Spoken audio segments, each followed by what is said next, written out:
seara, doamnelor și domnilor, bine ați venit! Mă bucur să fiu din nou împreună cu dumneavoastră aici la Centrul Cultural Elena Roizen, locul în care astăzi se dă startul noii stagiuni de spectacole. Vă spun bun venit în primul rând din partea organizatorilor, dar și a micilor artiști, precum și a profesorilor coordonatori. Poate nu știți, dar un spectacol ca cel pe care îl veți vedea astăzi necesită o pregătire minuțioasă. Câteva zile, săptămâni de emoții pentru toți cei care așează aici pe scenă momentele lor. Sunt emoții și de partea cealaltă, bănuiesc, părinți, bunici, frați, surori, chiar și vecini. Eu contez în fiecare spectacol pe aplauzele dumneavoastră și astăzi vă văd într-un număr mult mai mare. Înseamnă că vom fi și mai gălăgioși. Se și înregistrează, se și transmite acest spectacol, așa că e momentul ca toată lumea să vadă ce lucruri minunate se întâmplă aici la Centrul Cultural Elena Roizen din Ovidiu. Spunem că e nevoie de o pregătire minuțioasă și aș vrea să le mulțumesc celor care au curajul să facă spectacole atât de dese și spun asta pentru că și săptămâna viitoare, pe data de 2 martie, vă invităm la spectacol. Este un spectacol dedicat atât mărțișorului, cât și zilei de 8 martie, ziua femeii sau mai degrabă ziua mămicii. Sunt multe zile, spuneam, în care copilașii se pregătesc și sub îndrumarea profesorilor. Toți sunt coordonați de doamna director Alina Moraru, așa că aș vrea să îndreptăm către dumneaei primele aplauze din această seară. Doamna Moraru are o echipă extraordinar de mare și meritele pentru toate spectacolele aparțin cu siguranță. Astăzi o să urmăriți un spectacol folcloric, este ceva inedit, nu ați mai văzut până acum acest gen de abordare. Sunt copii de la vârste mici până la vârste puțin mai mari. Profesorii sunt implicați în spectacol astăzi, o să-i auziți și o să-i vedeți și pe ei, lucru care de obicei nu se întâmpla. De obicei coordonatorii erau aici în sală și urmăreau prestația celor pe care i-au coordonat. Spuneam că vă promitem un spectacol folcloric și că micuții noștri se vor transforma în actori. Așa că, indiferent de cercul pe care ei îl frecventează, astăzi vor avea un alt rol și sunt sigură că o să vă placă. Se vor strădui să vă aducă bucurie, dar și zâmbete pe chipuri, iar voi știți, cum spuneam și puțin mai devreme, îi veți aplauda, pentru că au nevoie de încurajări. Încă din deschidere vreau să-mi permiteți să vă spun faptul că evenimentul este organizat de Centrul Cultural Elena Roizen cu sprijinul Primăriei și Consiliului Local Ovidiu. Îi mulțumim pentru prezența domnului primar George Scupra și dacă are amabilitatea, mi-aș dori să urce puțin pe scenă. Mulțumesc din suflet.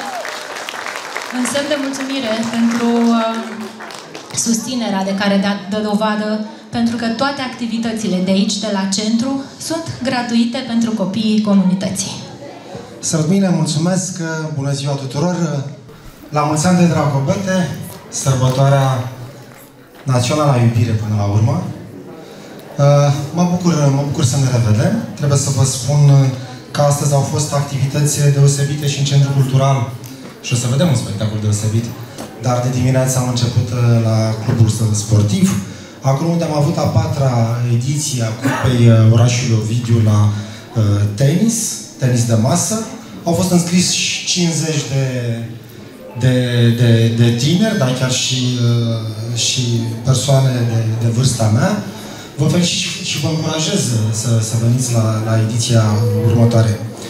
Trebuie să vă spun, sunt puțin emoționat așa de sărbătoarea iubirii, dar recunosc, încerc să spun cât se poate de direct, vă iubesc foarte mult această comunitate și pe dumneavoastră și comunitatea în care împreună trăim. Sper ca, dacă simțim la fel și e chestiune reciprocă, să fim împreună încă o perioadă bună. În încheiere vreau să urez succes tuturor celor care o să urce pe scenă. Îmi pare rău că nu o să văd acest spectacol live, că trebuie să mă retrag, dar sigur o să-l văd înregistrat, pentru că este înregistrat. O să-l văd cu soția mea, care din păcate cam timp de 45 de zile e cu un guler cervical, ortopedic, la gât, mă rog, dar o să treacă și peste asta, scapă de operație, deci nu e nimic grav din acest Trebuie să o ocrotiți cu multă iubire. Așa că o să-l văd, nu live, dar îl văd împreună cu ea. Mulțumesc, scuze, am spus soția mea, vreau să spun scumpa și iubita mea soție. Așa, foarte bine. La mulți ani tuturor, mulțumesc. Vă rog să rămâneți un pic, domn primar, rămâneți un pic pentru că vrem să plecați de aici cu amintire pentru ziua aceasta de astăzi, de 24 februarie. Doamna director Alina Moraru vrea să vă dorească ceva. Domnul primar, în mulțumire și de prețuire pentru tot ceea ce faceți pentru noi, săptămâna aceasta s-a lansat Cercul de Media, iar domnul profesor Sorin Bonea și copiii de acolo s-au gândit să vă facă un mic cadou. Este un strop de cultură din orașul nostru, cu diferite sculpturi, simboluri culturale ale orașului nostru. Vă mulțumim frumos pentru tot ceea ce faceți pentru copiii noștri. Mulțumesc, o surpriză deosebită, chiar n-am știut, dar îi felicit și vă mulțumesc că ați fost foarte, foarte inspirați, pentru că țin foarte mult la ansamblul statuar și trebuie să vă reamintesc că e vorba și aici despre iubire și chiar a fost influența mea, pentru că artistul care a realizat, dacă mi-amintesc bine, atunci când am avut primele discuții pe acest subiect, în locul iubirii trebuia să fie moartea. Deși îmi pare tragic, dar asta e realitatea. Așa a fost prima viziune, apoi Ovidiu central, nașterea, geneza într-o parte și în partea cealaltă era moartea. Eu am cenzurat, mai e și stilul meu, câteodată se mai întâmplă, dar foarte rar și am zis că e mai potrivit să fie iubirea și cred că e potrivit, uite, în momentul nostru. Mulțumesc încă o dată, e foarte frumos. Mie îmi place când îl întâlnim pe domnul primar, pentru că deși nu știe ce vrem să spunem sau ce vrem să facem, totdeauna îl găsim pregătit, totdeauna are vorbele în sacou, zic eu. Spuneam că ne-a obișnuit doamna director cu programe inedite, cu spectacole speciale. Cel de astăzi este un teatru muzical coregrafic, se intitulează La Hanul lui Dragobete și spuneam că este un spectacol care reprezintă o călătorie folclorică prin țara noastră. Veți regăsi și câteva tradiții și obiceiuri de Dragobete. Vom porni de aici, din Dobrogea noastră cea frumoasă, vom călători apoi spre Muntenia, Ardeal, Oltenia și bineînțeles că o să ajungem un pic și prin Moldova. Își dau concursul pentru acest spectacol soliștii clasei de folclor a Centrului Cultural Elena Roizen, grupul vocal Mugurașii, grupul vocal Dobrogencele, dar și ansamblurile folclorice Dobrogeanca și Poiana Copiilor. Avem și invitați speciale astăzi și desigur că aș avea nevoie de aplauzele dumneavoastră pentru dansatorii din ansamblul studențesc al Facultății de Artă din cadrul Universității Ovidius Constanța, o primă prezență aici la noi. Este așadar un spectacol, spuneam și mai devreme, provocare pentru toți copiii participanți, inclusiv pentru profesori. Este pentru prima dată că nu-i văd pe aici, sunt și ei în culise. Și dacă îmi permiteți, aș vrea să vă spun care este distribuția programului din această seară. Ziceam că în rolurile principale îi veți vedea pe dansatorii și soliștii Centrului Cultural Elena Roizen. Și vom începe cu Dragobete. În această seară este reprezentat de Antonio Andoni, este dansator al ansamblului Dobrogeanca. Hangița Măriuța este solista Centrului Cultural Elena Roizen, Teodora Gheorghe. Spectacolul se deschide cu un mic prolog. Povestitorul este chiar doamna profesor Elena Plătică și îi mulțumim pentru că este de altfel și consultantul artistic al acestui spectacol. Coregrafia spectacolului este asigurată de doamna profesor Elena Dordea. Povestea lui Dragobete este pusă în scenă de doamna profesor Elena Cociș, iar regia și scenografia poartă amprenta doamnei director Alina Moraru. Eu vă urez așa: vizionare plăcută și vorba celebră: Dragobete iubește fetele sau astăzi? Sau salută, sau pupă, sau sărută. Acum sunt și copii de față, poate doar și să-i salute pe unii. Exact. Iubește românește astăzi și vă invităm la Hanul lui Dragobete.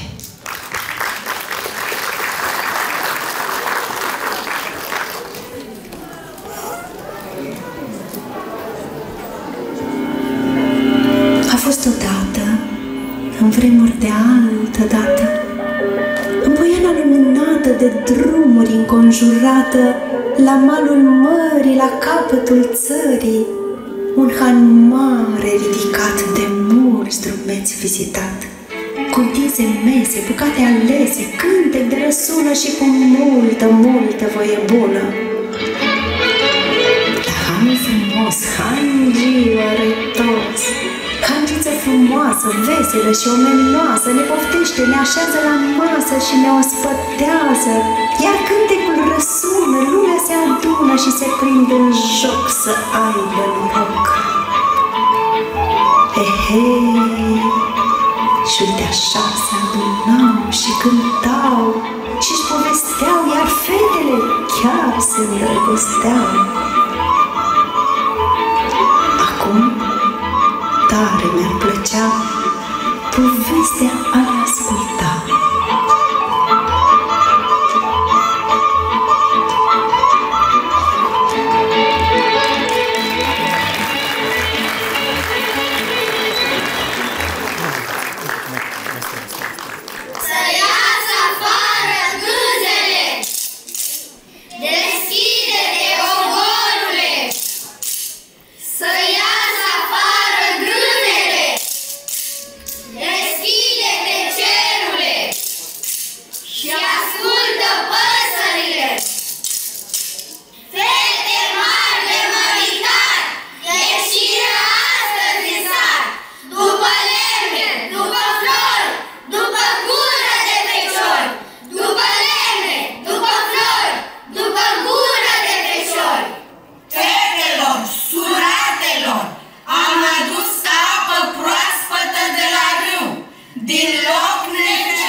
Știți că la noi, în ziua de Dragobete, fetele și băieții se întâlnesc? Fetele se îmbrățesc ca să le meargă bine tot anul. Fetelor, vreți să fim surate? Da, vrem să fim surate. Atunci să punem mâinile în cruce și să rostim jurământul. Îmi ești surată până la moarte? Îți sunt surată până la moarte. Îmi ești surată până la moarte? Îți sunt surată până la moarte.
dar eu nu l-am văzut niciodată.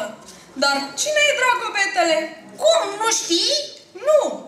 El e voinicul codrului, ce stă în pielea țapului.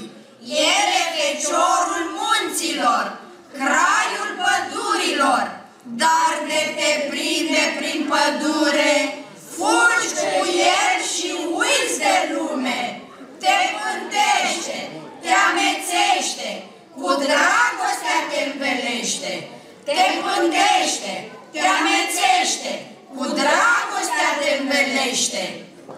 Vine Dragobetele și sărută fetele. Vine Dragobetele și sărută fetele. Hei, voinicii mei, puternici ca niște zmei, ați prins câte o mândră în brață, sărutați-o cu dulceață. Ciupi un pic, sărut-o bine, să stea tot anul cu tine. Dar tu cine ești de ne tot pândești? Am fost și sunt Dragobete, iar la neveste și fete, câte încotro au venit, eu pe toate le-am iubit. Dar niciuna zău n-are chipul tău. Dacă mă vrăjești și-mi spui cine ești, mă schimb în fecior să-ți fiu soțior.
Măriuță, draga mea, adu-ți olea o ulcea cu vin bun din Dobrogea și o plăcintă aburindă, să-i poftim la noi în tindă, că avem oaspeți de soi și-au venit cu drag la noi. Frunză verde, măr domnesc, la masă eu vă poftesc, dar nu ședeți în picioare, că n-ați venit pețitoare. Și stați la masă și gustați, din bucate să mâncați și apoi cu drag să jucați. Dragobete, dragul meu, strigă tu la Nea Pandele să ne cânte mai cu foc, să ieșim acum la joc. Nea Pandele, Nea Pandele, cântă că-ți mai dăm o bere. Frunză verde, Viorea, să jucăm ca-n Dobrogea.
și din ape.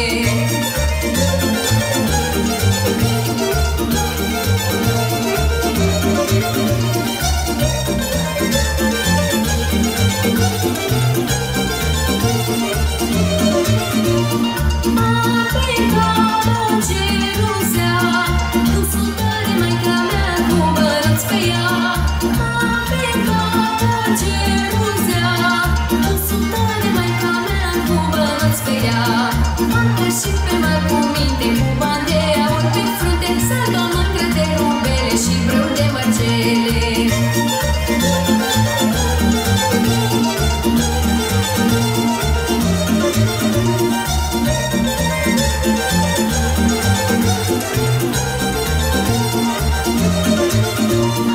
Fata cu bani auri, n-ai că mâncă că rapid nu te-oi mai găsi. Fata cu bani auri, n-ai că mâncă că rapid nu te-oi mai găsi. Puilicul albăstrel cu dragostea lângă el, cântă joacă ușurel dorul mărunțel.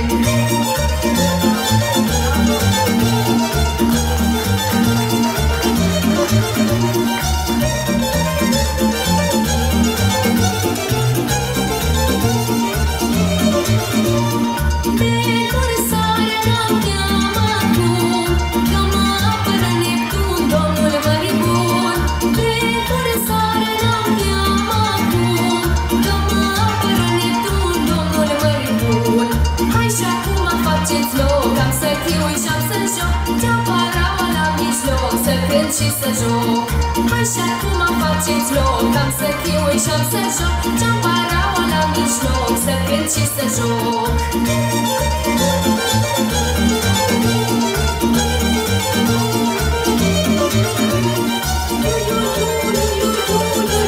Și iară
și luminos, măi, ca bădii.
Cristina. Și mai cânt o geampara ca la noi, în Dobrogea.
dată. Dragostea din tâia dată e ca floarea lângă baltă, înflorită, rourată. Iar sărutul cel dintâi, pomă dulce din câmpii.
Frunză verde baraboi, așa-i hora pe la noi.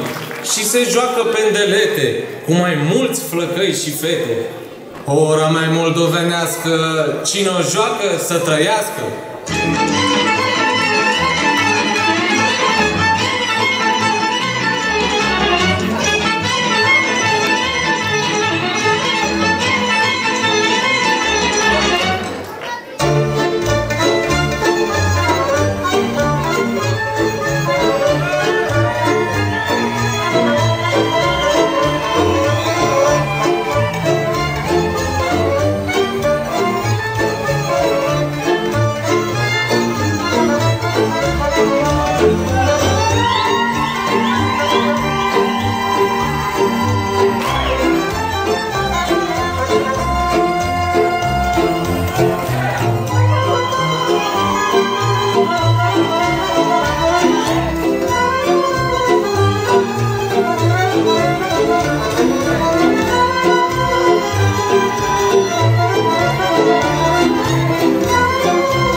Și când piste tot locul, anică-i gura ca foc. Când iubesc eu nu fac șagă și nici nu mă încur la treabă.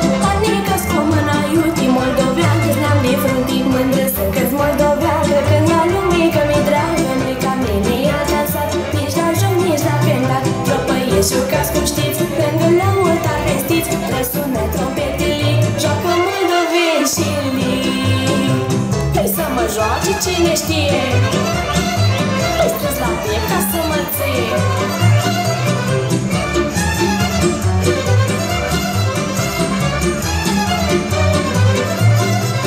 Moldoveanca și sărută toată viața, nu mai uită că sărută cu dulceață, cu ce drag trăiesc o viață. Moldoveancă îți din neam, bate mândru moldovean, când tropăiem amândoi, chiuie lumea cu noi. Mândră să-mi moldoveancă, că la lume că mi-e dragă, nu-i ca mine i-a dansat, nici la joc, nici la cântat. Tropăiești, jucați cu știți, lângă lăutar vestiți, răsună trompetele, joacă moldoveștii.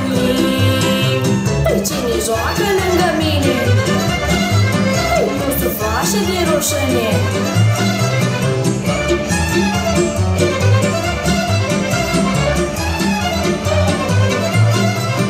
Așa mi-a spus mama mea, jocul când mă învăța. Neamul nostru nu-i bogat, n-ai cu sufletul curat. Moldoveancă-s și mi-e drag, să cânt și joc să mă bat, să cânt la neam și străin, să joace oamenii buni. Mândră să-că-s moldoveancă, când la lume că mi-e dragă, nu-i ca mine i-a dansat, nici la joc, nici la cântat. Tropăiești, jucați cum știți, lângă lăutar vestiți, răsună trompetele, joacă moldoveștii.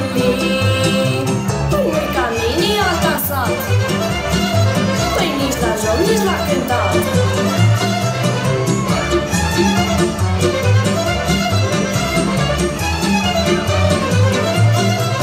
Hai la joc, nu vă îndemnați, cu voie bună strigați, că n-aveți prea des noroc să aveți moldoveancă în joc. Când te scriu că cu cânt, că mai am multe de zis, și-am să joc cum știu mai bine, cu bădieța lângă mine. Mândră să-mi moldoveancă, că la lume că mi-e dragă, nu-i ca mine i-a dansat, nici la joc, nici la cântat. Tropăiești, jucați cum știți, lângă lăutar vestiți, răsună trompetele, joacă moldoveștii.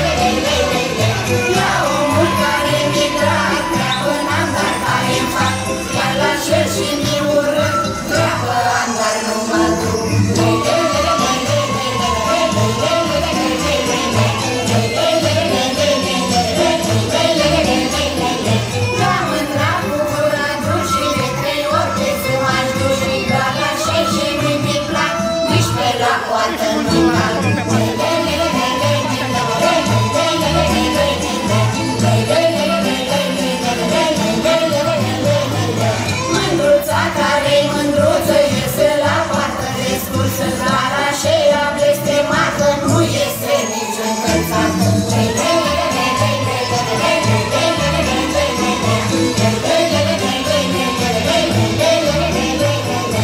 Asta-i mândra batonorii, îi cunosc eu ochișorii. Asta-i mândra omul nostru, că la mine în brațul fost.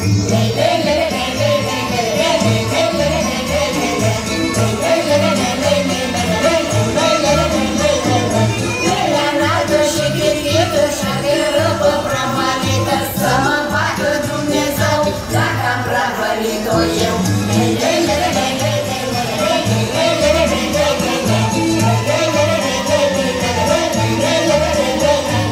Să mă bată Dumnezeu dacă mai fac și eu rău, să mă bată cât de tare, pentru mândra nu mă doare.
verde mestecău, se sfârși și-mi pare rău. De gustat, am tot mâncat, de cântat, tot am strigat. Pe mândra mi-am sărutat. He, foaie verde de trifoi, să mai poftiți pe la noi.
Dragi spectatori, momentul artistic se încheie aici în aplauzele voastre.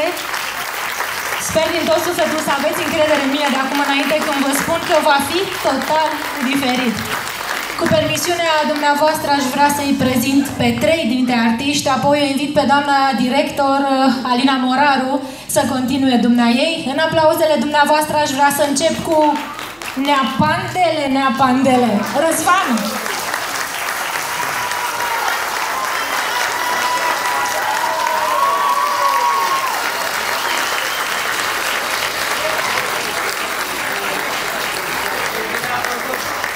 Două personaje, zic eu, alese excepțional. Dragobete, unde ești?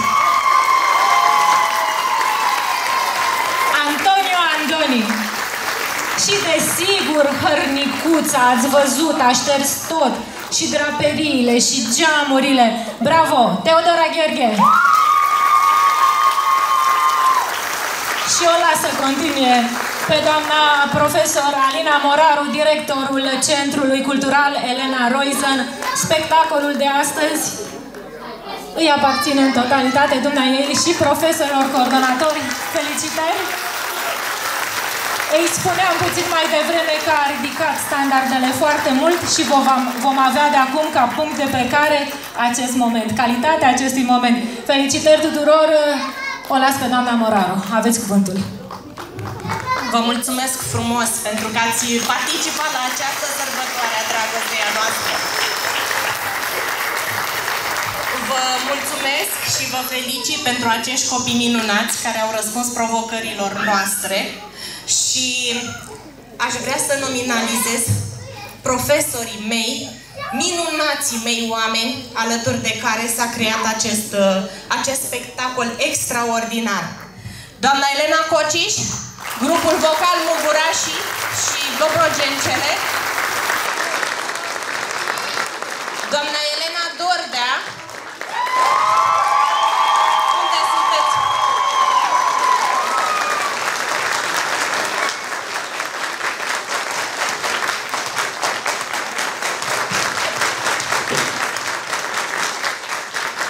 Și un om minunat pe care eu l-am cunoscut de curând și pot să-l numesc și prieten, consultantul nostru artistic, profesorul nostru de cantu, un om minunat, cu o inimă extraordinar de mare, doamna Elena Plătică.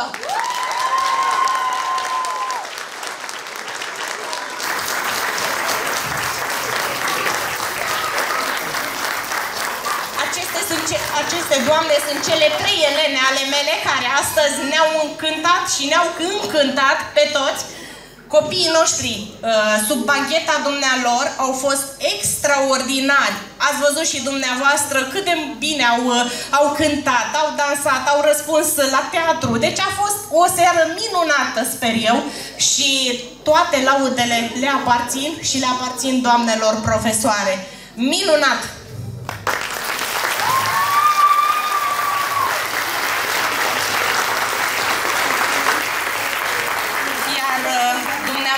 Părinților Flor pot să vă spun că vă mulțumesc că sunteți alături de noi, că ați avut încredere în noi și ne-ați încredințat educația culturală a acestor copii minunați. Vă iubesc și vă prețuiesc!